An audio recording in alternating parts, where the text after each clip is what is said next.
بلوچستان کے شہر صحبت پور سے ہمارے نمائندہ ممتاز سولنگی کی رپورٹ کے مطابق بلوچستان بھر کی طرح ضلع نصیر آباد میں بی سی ایس کی جانب سے احتجاج کو مزید وسعت دے کر ڈپٹی کمشنرز نے ہاتھوں میں سیاہ پٹیاں باندھ کر احتجاج ریکارڈ کرایا گیا۔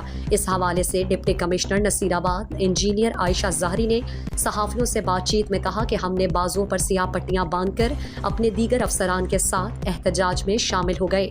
سول سیکریٹریٹ افسران اور بیوروکریسی سب سے زیادہ مراعات لینے کے باوجود بھی چور دروازے سے انتظامی امور پر آنے کے لیے مختلف حربے استعمال کر رہے ہیں، لیکن ان کے اس غیر قانونی عمل کو کبھی بھی برداشت نہیں کیا جائے گا۔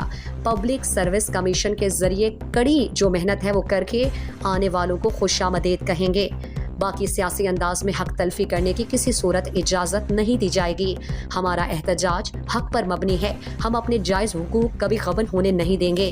اپنے جائز حقوق کے حصول کے لیے احتجاج کرنا ہمارا آئینی حق ہے۔ انہوں نے کہا کہ ہمیں کبھی امید ہے کہ نگران وزیر اعلیٰ بلوچستان میر علی مردان خان ڈومکی اور چیف سیکرٹری بلوچستان ہمارے جائز مطالبات کو تسلیم کریں گے۔ مزید دلچسپ معلومات اور خبروں سے آگاہ ہونے کے لیے Gedrosia point Facebook page, Instagram, Twitter کو فالو اور یوٹیوب چینل کو سبسکرائب کریں۔ بیل آئیکن بٹن دبانا نہ بھولیں